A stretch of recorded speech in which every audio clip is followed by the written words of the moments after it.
अगर आप एक फार्मेसी स्टूडेंट हैं और आपने बी फार्मेसी में एडमिशन लिया है और आप चाहते हैं कि हम कैसे पढ़ें कि हमारी किसी भी सब्जेक्ट में बैक नहीं आए, अच्छे से अच्छे नंबर्स आएँ, और जो स्टूडेंट ये कहते हैं कि हमारे पास टाइम टेबल नहीं है, कोई टाइम शेड्यूल नहीं है कि कैसे पढ़ें, कितना पढ़ें और कौन सा सब्जेक्ट किस टाइम पे पढ़ें, तो ये गाइस वीडियो आप ही के लिए है। और मेरा नाम है सरुद्दीन खान। स्वागत है आपका अपने यूट्यूब चैनल फार्मेसी वाला में। गाइस मैं आपको आज एक टाइम टेबल सजेस्ट करने वाला हूँ। ऐसा टाइम टेबल अगर आप उसको फॉलो करते हैं तो मैं गारंटी देता हूँ कि आपकी किसी भी सब्जेक्ट में बैक नहीं आ सकती, यानी कि आप अच्छे से अच्छे नंबर से वी फार्मेसी को क्लियर कर सकते हैं। तो गाइस सबसे पहले आपको करना क्या है कि आपको वीडियो को कहीं भी स्किप नहीं करना है, क्योंकि अगर आप वीडियो को स्किप करोगे तो आपको जो टाइम टेबल है जो मैं आपको समझाना चाहता हूँ वो बिल्कुल भी समझ नहीं आएगा। तो सबसे पहले आपको वीडियो को कहीं भी स्किप नहीं करना है। तो चलिए वीडियो को स्टार्ट करते हैं। Let's begin.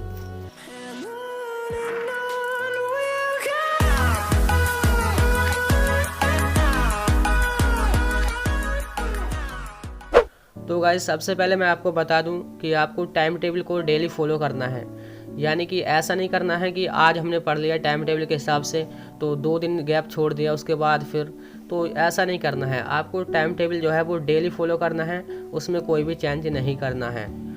गाइस मैं आपको ये नहीं कहने वाला हूँ कि आप 18-18 घंटे पढ़ो या फिर आप हर वक्त पढ़ते ही रहो। बस मैं आपको ये समझाना चाहता हूँ कि आप आसानी से वी फार्मेसी को क्लियर कर सकते हैं। आपके पास ऐसा टाइम टेबल होना ज़रूरी है कि जिससे आप फॉलो करके वी फार्मेसी के हर सब्जेक्ट में अच्छे से अच्छे नंबर ला सकें। तो गाइस आपको मैं समझाने की कोशिश करता हूँ।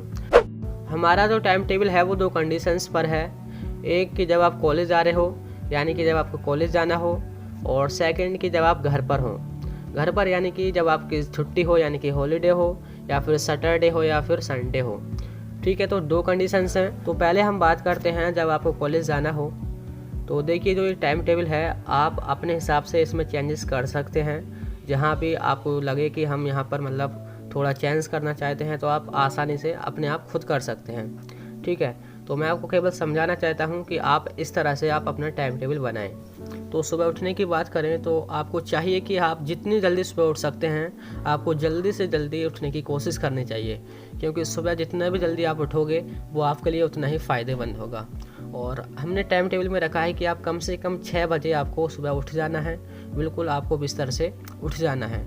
और उससे पहले यानी कि आप पहले भी उठ सकते हैं, जैसे कि गांव में जो स्टूडेंट होते हैं वो सुबह बहुत जल्दी उठ जाते हैं, तो उससे पहले भी आप उठ सकते हैं। और उससे पहले आप जो भी करना चाहते हैं, जैसे कि आपके रिलीजन्स होते हैं, जैसे कि मुस्लिमों में की नमाज़ पढ़ते हैं, और उससे पहले कि हिंदुओं में जो भी प्रार्थना वगैरह है वो सब करते हैं, आप 6 बजे से पहले कर सकते हैं। और 6 बजे के बाद फिर हम स्टार्ट करते हैं कि आपको 6 बजे से 6:30 बजे तक आपको बीच में फ़्रेश हो जाना है। ठीक है, और 6:30 बजे से 7:30 बजे तक 1 घंटा आपको उस सब्जेक्ट को पढ़ना है जिसमें आपको लगे कि मैं वीक हूँ। यानी कि हर एक स्टूडेंट का कोई ना कोई वीक सब्जेक्ट ज़रूर होता है, तो आपको सुबह उस सब्जेक्ट को पढ़ना है सबसे पहले जिसमें आपको लगे कि मैं वीक हूँ, क्योंकि सुबह को जो आपका माइंड है वो बिल्कुल फ्रेश होता है और आप आसानी से टॉपिक्स को समझ जाते हैं। और अगर मैं आपको समझाने की कोशिश करूँ तो देखिए, अगर आपका वीक सब्जेक्ट फार्मास्यूटिक्स है, मैं आपको समझाने की बात कर रहा हूँ, लेकिन आपका कोई भी सब्जेक्ट हो सकता है वीक। ठीक है, तो अगर आपका फार्मास्यूटिक्स सब्जेक्ट है तो जो हिंदी मीडियम स्टूडेंट होते हैं, मैं आपको समझ सकता हूँ कि आपको इंग्लिश में बहुत सारी प्रॉब्लम्स आती हैं। उनको इंग्लिश समझ ही नहीं आती शुरू में तो बिल्कुल भी। और उनको फर्स्ट में क्या करना है कि आपको सबसे पहले जो भी आपका टॉपिक है, जैसे कि अगर हम फार्मास्यूटिक्स में बात करें तो पहला टॉपिक है कि फार्मेसी का प्रोफेशन कैसे स्टार्ट हुआ। तो सबसे पहले आपको यूट्यूब पर वीडियो देखना है, यानी कि वीडियो आप किसी भी चैनल्स की देख सकते हो, ये नहीं कि केवल मेरे ही देखो, जो भी आपको अच्छी लगती हो। और उस वीडियो में वो जो भी पढ़ाने वाला होगा वो आपको ज़रूर समझा देगा कि वो कैसे स्टार्ट हुआ, और आपको वो हिंदी यानी कि हिंदी में बिल्कुल आपको समझ आ जाएगा। और उस हिंदी को आप फिर अपनी लैंग्वेज में भी कन्वर्ट करके इंग्लिश में लिख सकते हैं। तो आप इस तरह से आपको पढ़ना है। और फिर उसके बाद 7:30 AM से 8:30 बजे, ठीक है, इसमें आपको कॉलेज के लिए रेडी होना है, क्योंकि आपको कॉलेज भी तो जाना है। तो कॉलेज के लिए आपको इसमें रेडी होना है। जो भी आपका ब्रेकफास्ट है सब इसमें क्लियर कर देना है। 8:30 बजे से 9:30 बजे तक आपको मतलब कॉलेज में जाना है कि बहुत से स्टूडेंट दूर से आते हैं तो उनको 1-1 घंटा भी लगता है, बहुत से पास में होते हैं, हॉस्टल में होते हैं, तो अपने हिसाब से इसको आप चेंज कर सकते हैं। और उसके बाद आप 9:30 बजे से 4:30 बजे तक आप कॉलेज के अंदर रहोगे, यानी कि वो कॉलेज टाइम रहेगा। मैं आपको समझाने के लिए बता रहा हूँ, 4:30 बजे आपकी जो कॉलेज की छुट्टी है वो पहले भी हो सकती है, 4 बजे पर भी हो सकती है, तो आप अपने हिसाब से उसको चेंज कर सकते हैं। और उसके बाद 4:30 बजे से 5:30 बजे तक आपको घर भी आना है, तो कम से कम 1 घंटा लग जाता है। जो स्टूडेंट दूर से होते हैं या फिर जो पास से होते हैं वो जल्दी भी आ जाते हैं, तो आप अपने हिसाब से इसको चेंज कर लेना। और उसके बाद 5:30 बजे से 7 बजे तक आप घर पर आ जाओगे। उसके बाद आपको जो भी आपका खाना वगैरह खाना है या फिर जो भी कोई घर वगैरह का काम है वो आपको यहाँ तक 7 बजे तक आपको क्लियर कर देना है। और 7 बजे से 8 बजे तक 1 घंटा आपको फिर कोई एक सब्जेक्ट उठाना है। जैसे कि मैं आपको समझा दूं, अगर आप फार्मास्यूटिकल एनालिसिस पढ़ना चाहते हैं तो आपको फार्मास्यूटिकल एनालिसिस पढ़ना है 1 घंटा, 7 बजे से 8 बजे तक। और अगर आप हिंदी मीडियम से हैं तो आप पहले यूट्यूब पे सर्च करके वीडियो देख सकते हैं, फिर उसके बाद आसानी से समझ सकते हैं।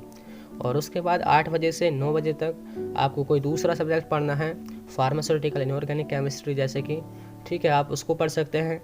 और 9 बजे से 10 बजे तक आपको फिर कोई दूसरा सब्जेक्ट पढ़ना है, जैसे कि HAP। तो ये है हमारे चारों मेन सब्जेक्ट। पहले हमने पढ़ लिया फार्मास्यूटिक्स, फिर फार्मास्यूटिकल एनालिसिस, फिर फार्मास्यूटिकल इनऑर्गेनिक केमिस्ट्री और HAP। और आपको 1-1 घंटे में पढ़ना क्या है कि आपको केवल एक टॉपिक क्लियर करना है। ये नहीं कि आज ही सारा पढ़ दोगे, केवल एक टॉपिक क्लियर करना है और वो भी अच्छी तरह से क्लियर करना है, ठीक है। और उसके बाद 10 बजे से 11 बजे तक आप जो भी करना चाहते हो वो कर सकते हो, फ्री हो बिल्कुल आप, ठीक है। और 11 बजे आपको बिल्कुल सो जाना है। आपको फिक्स कर देना है कि मुझको 11 बजे ज़रूर सोना है। और इसके बाद जो आपका स्लीपिंग टाइम होगा वो 11 बजे से 6 बजे तक का होगा। तो इसका अगर हम टोटल करें तो वो 7 घंटे होता है। और 7 घंटे सोना बहुत ज़रूरी होता है और वो आपके लिए काफ़ी भी है। और इसके बाद अगर हम पढ़ाई की बात करें कि हमने कितना पढ़ा है विदाउट कॉलेज टाइम, यानी कि कॉलेज को हटाकर जो हमने घर पर पढ़ा है, तो वो पढ़ा है हमने कुल 4 घंटे। और 4 घंटे डेली पढ़ना बहुत आसान होता है, बहुत ही आसानी से आप 4 घंटे पढ़ सकते हैं और ज़्यादा भारी भी नहीं है। मैं आपको ये नहीं कह रहा हूँ कि आप 18-18 घंटे पढ़ो, केवल आपको 4 घंटे डेली पढ़ना है, ठीक है, विदाउट कॉलेज टाइम। तो ये है हमारा पहला टाइम टेबल जो कि हमारा है जब हमको कॉलेज जाना हो। और सेकंड टाइम टेबल है जब आप घर पर हों। घर पर यानी कि जब आपकी कोई छुट्टी हो या फिर जो भी सैटरडे हो या फिर संडे हो। तो जैसे कि कॉलेज अभी बंद हैं तो आप सभी घर पर ही होंगे, तो आपको इस टाइम टेबल को फॉलो करना है।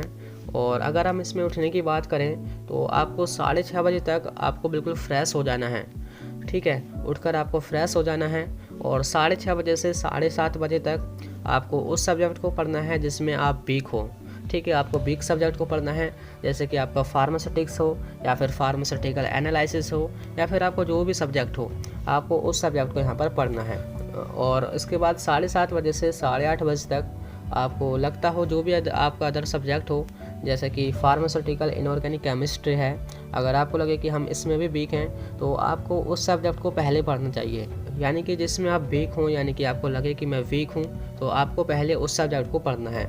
और उसके बाद 8:30 बजे से 10 बजे तक आपको फ्री रहना है, यानी कि आपका जो भी है ब्रेकफास्ट वगैरह आपको सब कुछ कर लेना है। और उसके बाद 10 बजे से 1 बजे तक 3 घंटे हैं।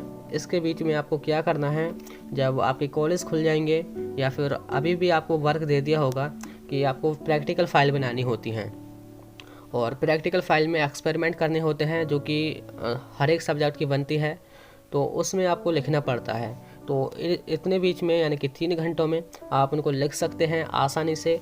और इसके बाद 1 बजे से 4 बजे तक आप फ्री रह सकते हैं, यानी कि उससे पहले आपने 10 बजे से 1 बजे तक जो भी कॉलेज का काम था लिखने वाला, आपको नोट्स बनाने हों या फिर और कुछ काम हो तो आप लिखने वाला काम करना है, लेकिन पढ़ना नहीं है, केवल लिखने वाला काम करना है।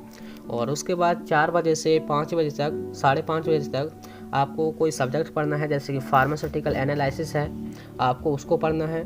आपको ये पढ़ने का मतलब है केवल आपको पढ़ना है, उसमें लिखना वगैरह कुछ नहीं है, ठीक है। लिखने का काम मैंने आपको पहले ही टाइम टेबल में यहाँ पर बता दिया है, 10 बजे से 1 बजे तक। और उसके बाद 5:30 बजे से 7 बजे तक आप फूड वगैरह खाते हो या फिर जो भी आपको करना है वो आप सब कुछ करके फ्री हो जाओ।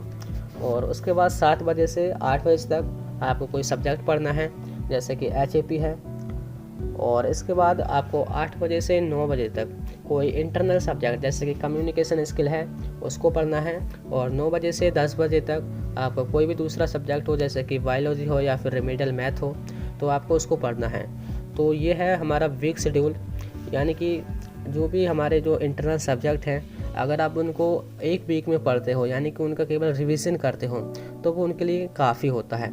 आपको 2 दिन मिलते हैं, संडे सैटरडे, तो आप उनको आसानी से वहाँ पर पढ़ सकते हैं। और उसके बावजूद भी बहुत सारी छुट्टियाँ होती रहती हैं, तो आप जब आप घर पर हों तभी उनको कम्युनिकेशन स्किल हो या फिर मैथ हो उसको पढ़ें, और उसको ज़रूर पढ़ें। और इसके बाद आपको 10 बजे से 11 बजे तक आप फ्री रह सकते हैं, आपको जो भी करना है आप वो कर सकते हैं। और 11 बजे से 6:30 बजे तक आपका स्लीपिंग टाइम हो जाएगा, यानी कि आपको 11 बजे ज़रूर सो जाना है, आपको ये अलार्म फिक्स कर देना है। यानी कि जो आपका स्लीपिंग टाइम हो जाएगा वो हो जाएगा 7.5 घंटे, जो कि काफ़ी होते हैं। और इसके बाद अगर हम रीडिंग यानी कि जो हमने पढ़ाई करी है उसकी बात करें कि वो कितने घंटे हुई, तो केवल हम पढ़ने की बात कर रहे हैं, लिखने की बात नहीं कर रहे। तो जो भी हमने पढ़ा है अगर हम उसका टोटल करें तो वो होता है 6.5 घंटे।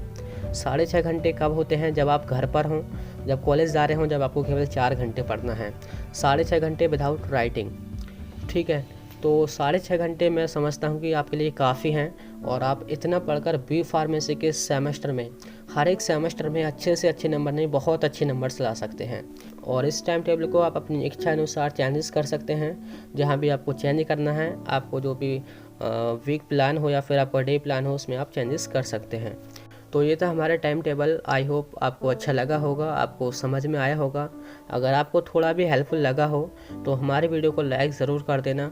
और आपके जो भी स्टूडेंट हैं, आपके साथ जो पढ़ते हैं, जो आपके फ्रेंड्स हैं, उनके साथ आपको शेयर कर देना है। और अगर आप फार्मेसी स्टूडेंट हो और चैनल पर नए हो तो ये चैनल आप ही के लिए है, सब्सक्राइब कर देना और साथ के साथ बेल आइकन को प्रेस कर देना। और ये चैनल केवल फार्मेसी के लिए है, हम फार्मेसी से रिलेटेड ही इन्फॉर्मेशन डालते हैं, हमारे लेक्चर वीडियोस होते हैं, तो आप हमको फॉलो कीजिए। और अगर आप चाहते हैं कि हम बी फार्मेसी में कैसे पढ़ें, यानी कि हम कोई भी टॉपिक है उसको कैसे पढ़ें और हिंदी मीडियम वाले कैसे पढ़ें, तो आप कमेंट कीजिए, हम उस पर भी वीडियोस अपलोड कर देंगे। तो गाइज़ ये थी आज की वीडियो। तो आज के लिए बस इतना ही, फिर मिलते हैं नेक्स्ट वीडियो में। तब तक के लिए bye bye, thank you, have a nice day.